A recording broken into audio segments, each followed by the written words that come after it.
Are you guys aware of all the hidden costs while purchasing your investment property or your residential home?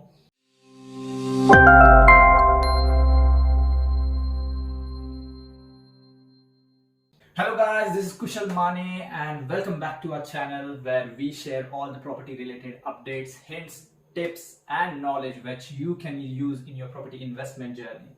So today's video is about hidden cost while purchasing your residential or your investment property.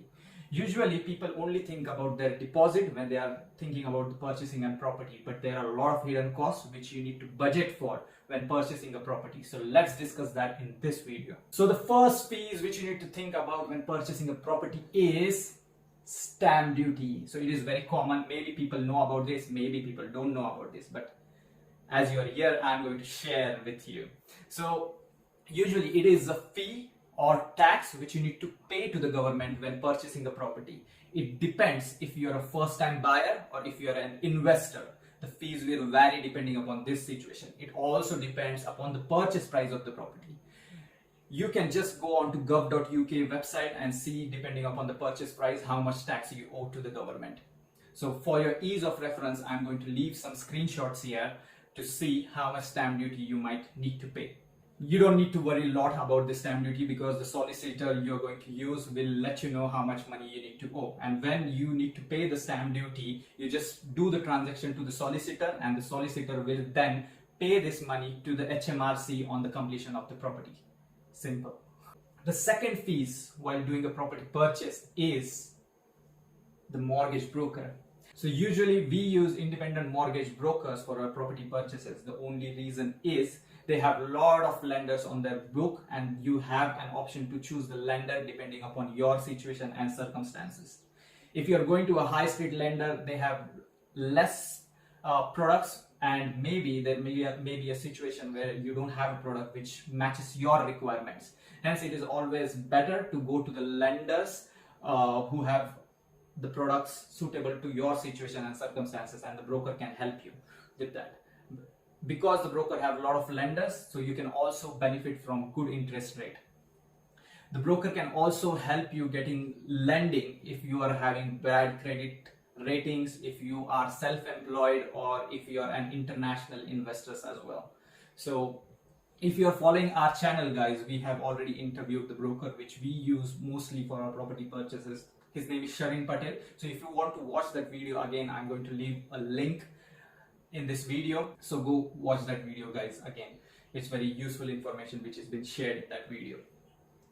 So mortgage fee again can vary between 200 to 500 pounds if it is a residential purchase, and if it is a commercial purchase, again the mortgage fee can increase depending upon the circumstances and the lending. The third fee which you need to think about when purchasing a property is the valuation fee. So the lenders will usually send out a valuator to your property to find out the valuation of the property, the worth of the property, and to find out how much they can lend you on that property. Usually they give this job to independent surveyors who will then come out to your property and do the survey to find out the exact valuation of the property. So the valuation fee again will depend upon the purchase of the property, if it is a residential purchase or if it is a commercial purchase if you are doing.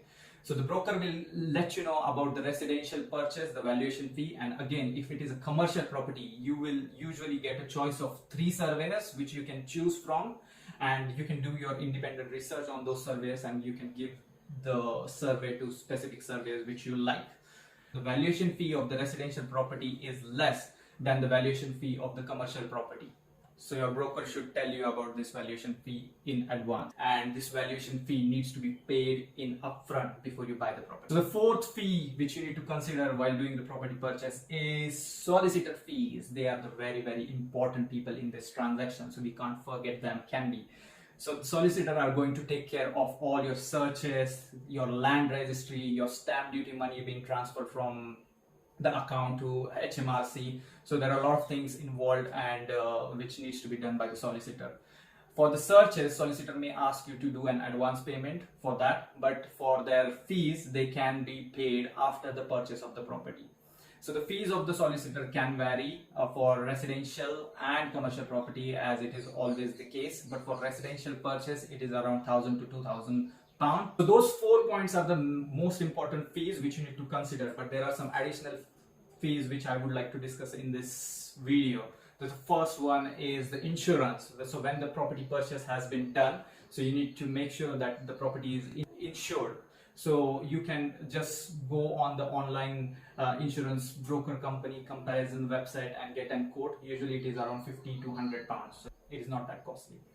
The second thing is the survey fee. So you can get a survey done on the property before you purchase. So there is a home buyer survey and a structural survey. The home buyer survey will come out and they'll assess the property and they'll warn you regarding the additional things which you need to do for the improvement of the property, and you can use that survey to negotiate the price of the property. So again, it is a choice if you wish to do that as well.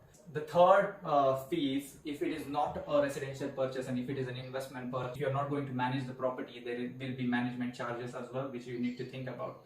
The fourth thing is licensing. If it is an HMO, you need to pay for the HMO license. If it is a house in selective licensing area, then you need to apply for selective license as well.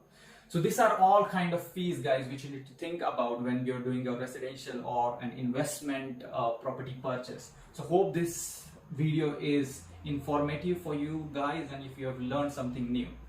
I just want to mention that we are not a financial advisor, so make sure you do your own research while doing this thing. So we are just advising you depending upon our experience and learning. So just sharing our knowledge. So guys, if you like our content and the video, make sure you subscribe and like that button.